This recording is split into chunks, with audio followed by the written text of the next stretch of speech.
That the man's hopes had built upon a son to inherit his name and estates, a single son, that is, was to be expected. But no one could have foreseen the depth and bitterness of his disappointment, the cold, implacable fury when there arrived instead twins. For though the elder legally must inherit, that other ran him so deadly close. A daughter would have been a more reasonable defeat. But twins, to miss his dream by so feeble a device. The complete frustration of a hope deeply cherished for years may easily result in strange fevers of the soul, but the violence of the father's hatred, existing as it did side by side with a love he could not deny, was something to set psychologists thinking. More than unnatural, it was positively uncanny. Being a man of rigid self-control, however, it operated inwardly, and doubtless along some morbid line of weakness little suspected even by those nearest to him, preying upon his thought to such dreadful extent that finally the mind gave way. The suppressed rage and bitterness deprived him, so the family decided, of his reason, and he spent the last years of his life under restraint. He was possessed naturally of immense forces, of will, feeling, desire. His dynamic value truly tremendous, driving through life like a great engine. And the intensity of this concentrated and buried hatred was guessed by few. The twins themselves, however, knew it. They divined it, at least, for it operated ceaselessly against them side by side, with the genuine soft love that occasionally sweetened it, to their great perplexity. They spoke of it only to each other, though. "At 21, Edward, the elder, would remark sometimes unhappily, we shall know more." "Too much," Ernest would reply, with a rush of unreasoning terror the thought never failed to evoke in him. "Things father said always happened, in life." And they paled perceptibly, for the hatred, thus compressed into a veritable bomb of psychic energy, had found at last a singular expression in the cry of the father's distraught mind. On the occasion of their final visit to the asylum, preceded his death by a few hours only, very calmly but with an intensity that drove the words into their hearts like points of burning metal, he had spoken. In the presence of the attendant, at the door of the dreadful padded cell, he said it. "You are not two, but one. I still regard you as one, and at the coming of age, by blank, you shall find it out." The lads perhaps had never fully divined that icy hatred which lay so well concealed against them, but that this final sentence was a curse, backed by all the man's terrific force, they quite well realized, and accordingly almost unknown to each other they had come to dread the day inexpressibly. On the morning of that 21st birthday, their father, gone these 5 years into the unknown, yet still sometimes so strangely close to them, they shared the same biting inner terror, just as they shared all other emotions of their life, intimately, without speech. During the daytime they managed to keep it at a distance, but when the dusk fell about the old house, they knew the stealthy approach of a kind of panic sense. Their self-respect weakened swiftly, and they persuaded their old friend and once tutor, the vicar, to sit up with them till midnight. He had humored them to that extent, willing to forego his sleep, and at the same time more than a little interested in their singular belief that before the day was out, before midnight struck, that is, the curse of that terrible man would somehow come into operation against them. Festivities over and the guests departed, they sat up in the library, the room usually occupied by their father, and little used since. Mr. Curtis, a robust man of 55, and a firm believer in spiritual principalities and powers, dark as well as good, affected, for their own good, to regard the youth's obsession with a kindly cynicism. "I do not think it likely for one moment," he said gravely, "that such a thing would be permitted. All spirits are in the hands of God, and the violent ones more especially." To which Edward made the extraordinary reply, "Even if father does not come himself, he will send." And Ernest agreed. "All this time he's been making preparations for this very day. We've both known it for a long time. By odds that have happened, by our dreams, by nasty little dark hints of various kinds, and by these persistent attacks of terror that come from nowhere, especially of late. Haven't we, Edward?" Edward assenting with a shudder. "Father has been at us of late with renewed violence. Tonight it will be a regular assault upon our lives, or minds, or souls. Strong personalities may possibly leave behind them forces that continue to act, observed Mr. Curtis with caution, while the brothers replied almost in the same breath, That's exactly what we feel so curiously. Though nothing has actually happened yet, you know, and it's a good many years now since... This was the way twins spoke of it all, and it was their profound conviction that had touched their old friend's sense of duty. The experiment should justify itself and cure them. Meanwhile, none of the family knew. Everything was planned secretly. The library was the quietest room in the house. It had shuttered box windows, thick carpets, heavy doors. Books lined the walls, and there was a capacious open fireplace of brick in which the wood logs blazed and roared, for the autumn night was chilly. Round this the three of them were grouped, the clergyman reading aloud from the Book of Job in low tones, Edward and Ernest in dinner jackets occupying deep leather armchairs listening. They looked exactly what they were, Cambridge undergrads, their faces pale against their dark hair, and alike as two peas. A shaded lamp behind the clergyman threw the rest of the room into shadow.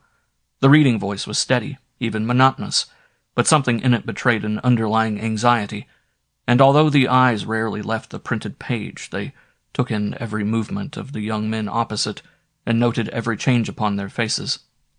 It was his aim to produce an unexciting atmosphere, yet to miss nothing. If anything did occur, to see it from the very beginning. Not to be taken by surprise was his main idea, and thus, upon this falsely peaceful scene, the minutes passed the hour of 11, and slipped rapidly along towards midnight. The novel element in his account of this distressing and dreadful occurrence seems to be that what happened without the slightest warning or preparation. There was no gradual presentiment of any horror, no strange blast of cold air, no dwindling of heat or light, no shaking of windows or mysterious tapping upon furniture. Without preliminaries, it fell with its black trappings of terror upon the scene. The clergyman had been reading aloud for some considerable time, one or other of the twins, Ernest usually, making occasional remarks which proved that his sense of dread was disappearing. As the time grew short and nothing happened, they grew more at their ease. Edward indeed actually nodded, dozed, and finally fell asleep. It was a few minutes before midnight. Ernest, slightly yawning, was stretching himself in the big chair. "Nothing's going to happen," he said aloud, in a pause. "Your good influence has prevented it." He even laughed now. "What superstitious asses we've been, sir, haven't we?" Curtis, then, dropping his Bible, looked hard at him under the lamp. For in that second, even while the words sounded, there had come about a most abrupt and dreadful change, and so swiftly that the clergyman, in spite of himself, was taken utterly by surprise, and had no time to think. There had swooped down upon the quiet library, so he puts it, an immense, hushing silence, so profound that the peace already reigning there seemed clamor by comparison. And out of this enveloping stillness there rose through the space about them a living and abominable invasion, soft, motionless, terrific. It was as though vast engines, working at full speed and pressure, yet too swift and delicate to be appreciable to any definite sense, had suddenly dropped down upon them from nowhere. "It made me think," the vicar used to say afterwards, "of the Mauritania machinery compressed into a nutshell, yet losing none of its awful power." "Haven't we?" repeated Ernest, still laughing, and Curtis, making no audible reply, heard the true answer in his heart. "Because everything has already happened, even as you feared." Yet to the vicar's supreme astonishment, Ernest still noticed nothing. "Look," the boy added, "Eddie's sound asleep, sleeping like a pig. Doesn't say much for your reading, you know, sir." And he laughed again, lightly, even foolishly. But that laughter jarred, for the clergyman understood now that the sleep of the elder twin was either feigned or unnatural. And while the easy words fell so lightly from his lips, the monstrous engines worked and pulsed against him and against his sleeping brother, all their huge energy concentrated down into points fine as suggestion, delicate as thought. The invasion affected everything. The very objects in the room altered incredibly, revealing suddenly behind their normal exteriors horrid little hearts of darkness. It was truly amazing, this vile metamorphosis. Books, chairs, pictures all yielded up their pleasant aspect, and betrayed, as with silent, mocking laughter, their inner soul of blackness, their decay. This is how Curtis tried to body forth in words what he actually witnessed. And Ernest, yawning, talking lightly, half foolishly, still noticed nothing. For all this, as described, came about in something like 10 seconds, and with it swept into the clergyman's mind like a blow the memory of that sinister phrase used more than once by Edward. If Father doesn't come, he will certainly send. And Curtis understood that he had done both sent and come himself. That violent mind, released from its spell of madness in the body, yet still retaining the old implacable hatred, was now directing the terrible unseen assault. This silent room, so hushed and still, was charged to the brim.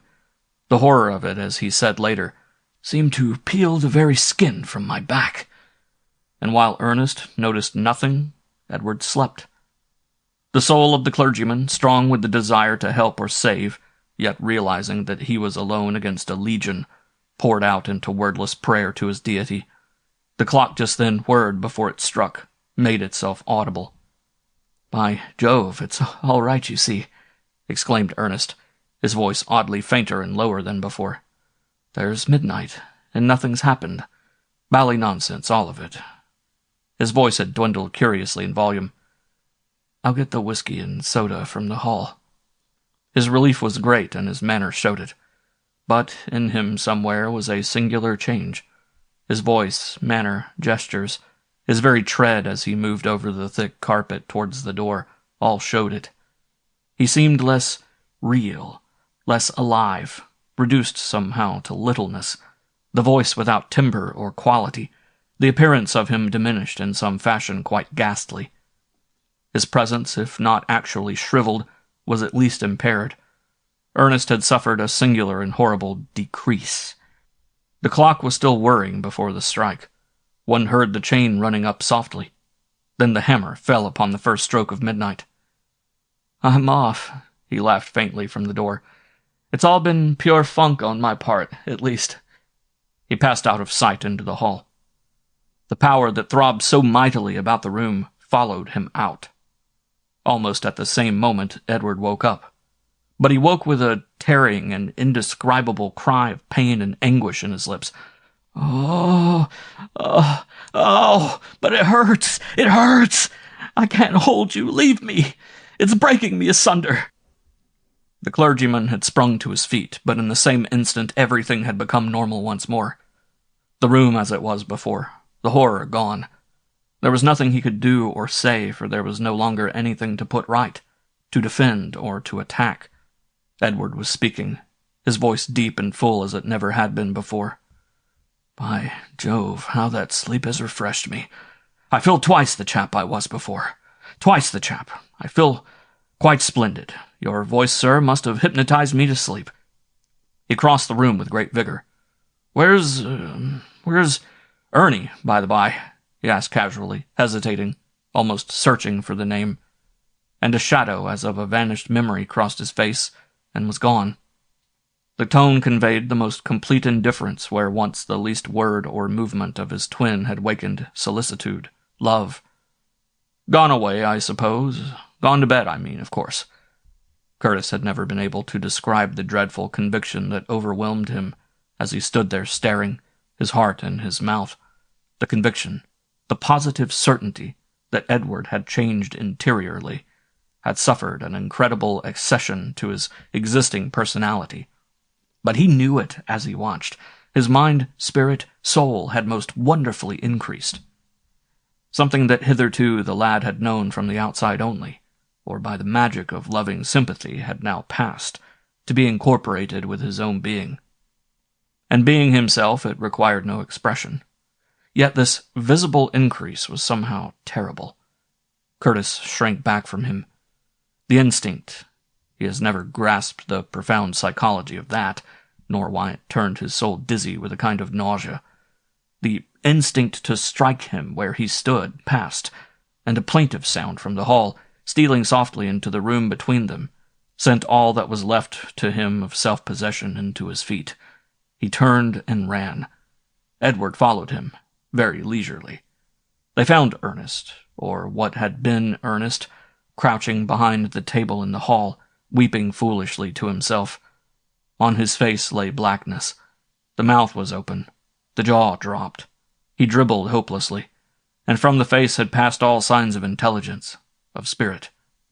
For a few weeks he lingered on, regaining no sign of spiritual or mental life before the poor body, hopelessly disorganized, released what was left of him from pure inertia, from complete and utter loss of vitality. And the horrible thing, so the distressed family thought at least, was that all those weeks Edward showed an indifference that was singularly brutal and complete. He rarely even went to visit him. I believe, too, it is true that he only once spoke of him by name, and that was when he said, "Ernie? Oh, but Ernie's much better and happier where he is."